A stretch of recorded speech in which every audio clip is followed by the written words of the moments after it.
এই রেসিপিটি ফলো করে যদি চিকেন বিরিয়ানি করা হয় একদম পারফেক্ট স্বাদে এবং গুণে এবং মানে স্মেলে পুরো বাড়ি ভৌ ভৌ করে যাবে, একদম আশপাশ বাড়িঘরও একদম জেনে যাবে। আসসালামু আলাইকুম, welcome to my secret kitchen. সবাইকে স্বাগতম। আজকে নিয়ে আসলাম আপনাদের মধ্যে চিকেন বিরিয়ানি রেসিপি। আজকে আমি চিকেন বিরিয়ানিটা করব রাঁধুনি রেডি মিক্সড মশলা দিয়ে। পুরোটা ভিডিও না টেনে দেখবেন। তো এই তো ফার্স্টে এখানে আমি গোটা মশলাগুলো নিয়ে নিয়েছি, বেশ অনেকগুলো নিয়েছি। গোলমরিচ, লং, একটি বড় সাইজের স্টার প্লাস, এটার স্মেলটা এত স্ট্রং। এখানে নিয়েছি একটি জয়ত্রীর গোটা, 4-5টা টুকরা দারচিনি, তেজপাতা, 4-5টা কাঁচামরিচ এবং সাদা এলাচ। আর এখানে আমি নিয়েছি 700 থেকে 800 গ্রামের মতো চিকেন, ছোট ছোট করে কেটে নিয়েছি এবং একটি চিকেনের লেগ পিস আস্ত রেখেছি দেখতে সুন্দর যাওয়ার জন্য।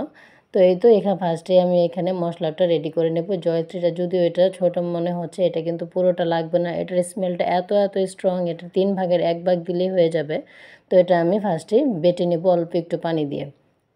এটাই মনে হয় বিরিয়ানির পুরো স্মেলটা একদম ছড়িয়ে দেয়, এটাই মানে পুরোটার একদম টেস্টই বদলে দেয় এই ইয়াটা। তো এটা আমি বেটে নিয়েছি, এখানে বসিয়ে দিলাম আগে থেকে বেরেস্তা করে রাখার পেঁয়াজের তেলটা দিয়ে নিয়েছি। এখানে দিয়ে দিলাম ফার্স্টে সবগুলো গোটা মশলা দিয়ে আমি 1 থেকে 2 মিনিটের মতো ভেজে নেব। তো আমার এই ভিডিওটি যদি ভালো লেগে থাকে অবশ্যই আমার পেজটি ফলো দিয়ে পাশে থাকবেন এবং আমার ইউটিউব চ্যানেলটি সাবস্ক্রাইব করতে ভুলবেন না। এখানে দিয়ে দিলাম 1/2 কাপ পরিমাণ পেঁয়াজ কুচি। পেঁয়াজটাও আমি মোটামুটি ব্রাউন কালার করে ভাজা ভাজা করে নেব। পেঁয়াজটা ভাজা ভাজা করা হয়ে গেলে ফার্স্টে দিয়ে দিচ্ছি এখানে আমি 1.5 টেবিল চামচ পরিমাণ রসুন বাটা এবং 1 টেবিল চামচ পরিমাণ আদা বাটা। আদাটা যদিও কম মনে হচ্ছে, এখানে আমি লাস্টে এবার আদার যেই এক্সট্রা ফ্রোজেনের পানিটা থাকে ওইটাও আমি আবার দিয়ে দিব।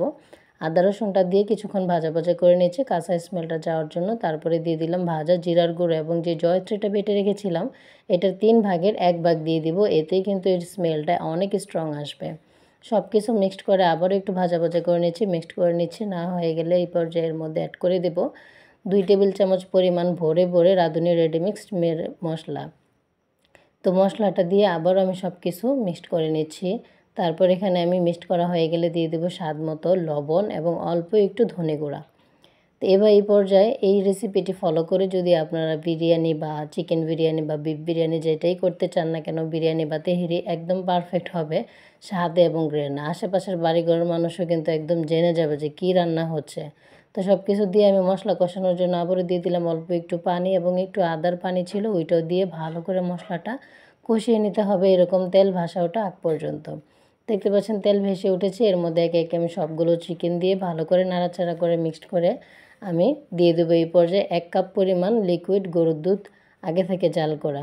তো দুধটা দিয়ে আবারও কিছুক্ষণ মিক্সড করে নিচ্ছি। আমি এর মধ্যে আর কোনো রকম পানি ইউজ করব না, ঢাকনা দিয়ে ঢেকে দিলেই কিন্তু পর্যাপ্ত পরিমাণ পানি বের হবে। এটা দিয়ে চিকেনটা একদম ভুনা ভুনা করে একদম সিদ্ধ করে ফেলবো। আমি ঢাকনা দিয়ে ঢেকে ঢেকে অনেকবারই ঢাকনা তুলে নাড়াচাড়া দিয়ে এভাবে রান্না করে নিয়েছি।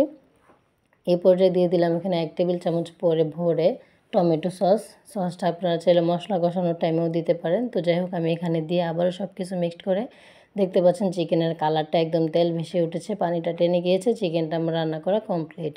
তো আসুন এখানে চলে যাই বিরিয়ানির রাইসটা রান্না করতে। এই পর্যায়ে নিয়ে নিলাম বড় সাইজের একটা হাঁড়ি, এর মধ্যে দিয়ে দিলাম অনেকটা পরিমাণ তেল, স্মেলের জন্য দিয়ে দিলাম অল্প একটু ঘি এবং অল্প একটু পেঁয়াজ কুচি দিয়ে বেশ কিছুক্ষণ নাড়াচাড়া করে নেব। আমি যেহেতু চিকেনের মধ্যে সব রকম মশলা দিয়ে নিয়েছি, এই পর্যায়ে এখানে আর কোনো কিছুই দিতে হবে না, জাস্ট চালটা ভালো করে ভেজে স্বাদ মতো লবণ দিয়ে তাহলে আমি এটা অ্যাড করে ফেলবো। তো পুরোটা ভিডিও দেখতে থাকুন। এই তো দেখতে পাচ্ছেন আমি এই তেলের মধ্যে চালটা দিয়ে খুব বেশিক্ষণ কিন্তু পেঁয়াজটা ভাজি না, এতে করে কালারটা নষ্ট হয়ে যাবে। ভালো করে আমি চালটা ভাজা ভাজা করে নিচ্ছি। দিয়ে দিলাম এই পর্যায়ে 4-5টা কাঁচামরিচ, আবারও কিছুক্ষণ ভাজা ভাজা করে নেব। যত বেশি ভাজবেন ততই কিন্তু এটা ঝরঝরে হবে। তো এখানে আমি 2 পট পরিমাণ চাল নিয়েছিলাম, এর ডাবল আমি এখানে পানি দিয়ে দিয়েছি এবং 4 পট পরিমাণ মেপে মেপে পানিটা অ্যাড করেছি। এই মেজারমেন্টটা অবশ্যই মনে রাখবেন, যতটুকু পরিমাণ চাল দিবেন তার ডাবল পরিমাণের পানি দিলেই কিন্তু পোলাওটা একদম পারফেক্ট ঝরঝরা হয়। তো ঢাকনা দিয়ে ঢেকে রেখেছিলাম বলক ওঠার আগ পর্যন্ত। বলক ওঠা পানিটা বেশ অনেকটা কমে গিয়েছে। চুলার আঁচটা এই পর্যন্ত হাইতে ছিল, বাট এখনও লোতে দিয়ে দিয়েছি একদমই। পানিটা কিন্তু প্রায় অর্ধেকের চেয়ে বেশি কমে গেছে। এই পর্যায়ে আমি চিকেনটা এর মধ্যে অ্যাড করে দেব। একটু ভিজে ভিজে অবস্থায় অ্যাড করে দেবেন, তাহলে চিকেনের পানি এবং চাল এবং সব কিছু পারফেক্টভাবে সিদ্ধ হয়ে যাবে। এখন কাজ হচ্ছে যত ভালো করে মিক্সড করবেন, যত সুন্দর করে এটা মিশানো যাবে, এটার স্বাদ কিন্তু ততই ভালো হবে। একটু সময় নিয়ে ভালো করে সব কিছু নেড়ে চেড়ে এভাবে মিক্সড করে তারপরে চুলার আঁচটা একদমই লোতে রেখে ঢাকনা দিয়ে ডেকে দমে রেখে দেবেন 5 থেকে 10 মিনিটের মতো একটানা। 10 মিনিট পর যখন ঢাকনা তুলবেন দেখতে পারবেন একদম নিচটা কত সুন্দরভাবে হয়ে গেছে। উল্টে পাল্টে জাস্ট নিচেরটা উপরে, উপরেরটা নিচে উঠিয়ে দিলেই কিন্তু এভাবে আবারও 5 মিনিটের মতো দমে রেখে দিলে একদম পারফেক্ট চিকেন বিরিয়ানি রেসিপি। সামনে যেহেতু ঈদ আসছে, ঈদের মধ্যে কিন্তু এই চিকেন বিরিয়ানিটা একদম পারফেক্ট হবে। এভাবে করে দেখে একদমই পুরোটা রেসিপি ফলো করে বাসায় চিকেন বিরিয়ানি করে সবাইকে সারপ্রাইজ করতে পারেন। তো আমার ভিডিওটি যদি ভালো লেগে থাকে অবশ্যই আমার চ্যানেলটি সাবস্ক্রাইব করে রাখবেন, পাশে থাকা বেল বাটনটি ক্লিক করে দেবেন, লাইক কমেন্ট শেয়ার করতে ভুলবেন না।